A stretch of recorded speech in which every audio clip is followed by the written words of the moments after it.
The history of cinema provides a foundation for understanding how new genres are born, stylistic devices are borrowed, and techniques are refurbished in newer times. Influences such as La Nouvelle Vague's art-centered meta-style, general minimalist ethos behind Denmark's Dogma 95 movement have shaped global filmmaking and inspired filmmakers to push the cinematic boundaries put in place by the mainstream.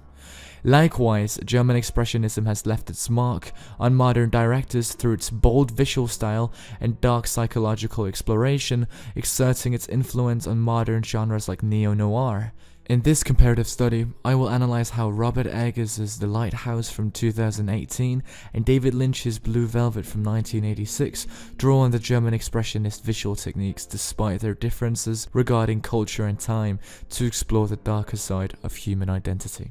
The Lighthouse and Blue Velvet use German Expressionist framing and camera angles to reaffirm the film's subjective perspectives as well as evoke tones of unease. In The Lighthouse, Robert Eggers employs the usage of an aspect ratio of 1.19:1 to mimic the style of olden cinema. Not only does this imitate the look of old German Expressionist films, such as The Cabinet of Dr. Caligari from 1920, but it also confines the image and audience to a square, forcing most close-ups of two shots to feel extremely claustrophobic and cramped. Due to the narrowing aspect ratio, spatial distortion is also employed by Eggers to further the illusionary and surreal experience. Here, an establishing shot is present with the main character, Thomas Howard, played by Robert Pattinson, finding his room.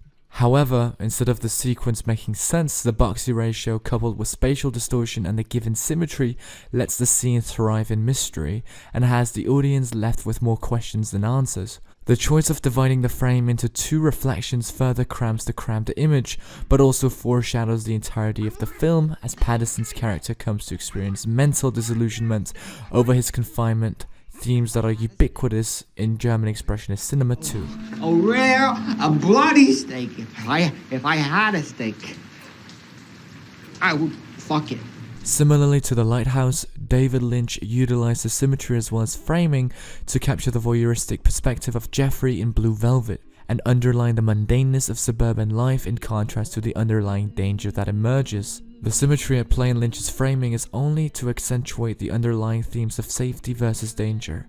Here the suburban life is depicted as such, with symmetry being the forefront, depicting life in Lumbertown as safe and secure. However, this overplay of symmetry can also become superficial and thus unsettling in the hands of Lynch, which is why the opening sequence feels especially fake and much more real in this clip, where tension has been building up to the eventual showdown between Jeffrey and Frank. The tones of discomfort feel much more at home here, considering the darker atmosphere and tension. The fuck? Where are you? Where are you? These feelings of discomfort also spawn from the uses of voyeuristic perspectives, which here simulates the gaze of Jeffrey. Not only do these scenes create perverted undertones in relation to Jeffrey, but they also emphasize the inherent divide of surface-level normalcy and hidden lust embodied by Jeffrey's voyeurism. This, coupled with the way Lynch uses symmetry to express something thwarting in an otherwise dreamy and mundane scenario, ties into German Expressionist techniques, where the dark sides of human psyche and societal darkness were expressed through the cinematography.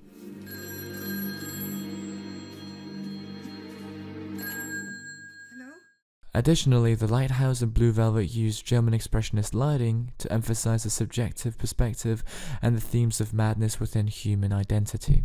Robert Eggers uses chiaroscuro lighting to highlight Thomas Howard's descent into madness and the contrasting power dynamic between Wake, Willem Dafoe's character, and Thomas.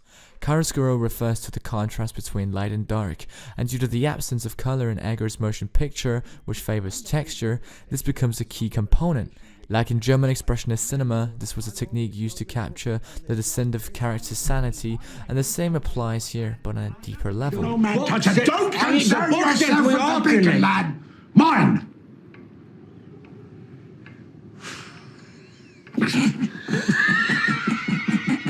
Eggers uses shadows to envelop Dafoe's character during a heated dispute with Thomas, symbolizing Wake's dominance and Thomas's growing instability. Not only does this highlight Wake as the given antagonist since he is totally entangled in darkness, but also depicts his presence as the unruly authoritative figure in the film that Thomas comes to despise. This dispute, much like the high contrast lighting, also goes from drunken arguing over tending the light to laughter in the matter of seconds, revealing the unstable headspace of Thomas Howard, thus making the usage of chiaroscuro lighting combined with shadows and monochromaticism a direct nod to German Expressionist cinema in accenting the subversive parts of human psychology. In contrast to Eggers' usage, Lynch implores juxtaposed uses of lighting and color, with a high-key lighted and saturated depiction of the suburban environment contra the low-key noir aesthetic, heightened through shadowy interiors and artificial lighting. A common motif throughout the film is the difference between the interior and exterior environments, symbolic of the perverse desires of Jeffrey's character, but also stresses the differences in Frank's role contra the role of Detective Williams. Williams fits into the suburban life as a policeman, and all scenes depicting Jeffrey and Williams' encounters use high-key and natural lighting to showcase the safe environment that they are in, a parallel to that of Williams' demeanor and authority, making the environment itself representative of Williams' superego when using a Freudian palette of analysis. However, when Frank is present, colors are dim, light is low-key, ambient, and littered with shadows, an homage to the noir genre as well.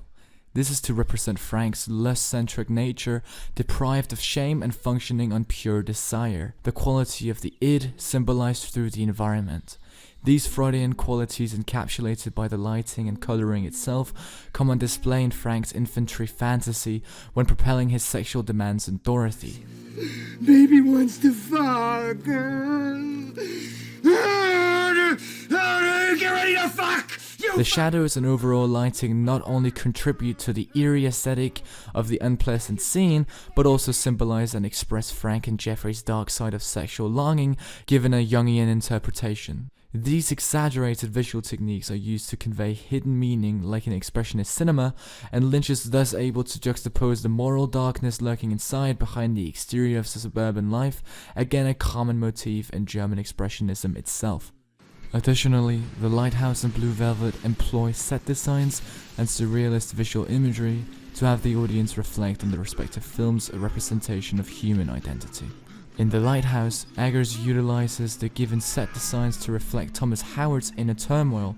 This can be seen in the beginning where everything surrounding the lighthouse is neat and clean, but as the passage of time becomes ambiguous and Thomas loses his temper with Wake, this is again reflected in the set design.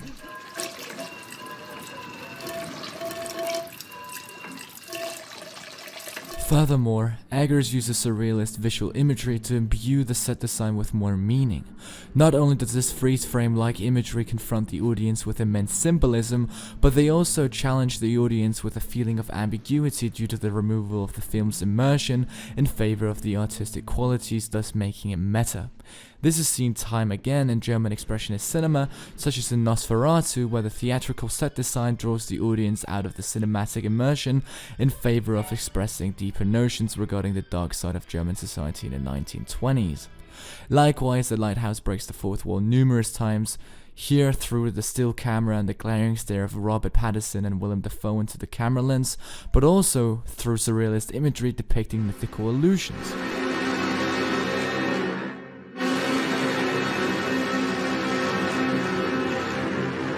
Not only do these techniques suck viewers out of the immersive experience, but the ambiguity itself alienates the audience emotionally from attaching themselves to the characters, furthermore enhancing their feeling of isolation from the film itself, if not through shadows and framing. Similarly, Lynch uses staggering amounts of symbolism in the opening clip of Blue Velvet to foreshadow the entire plot of the film.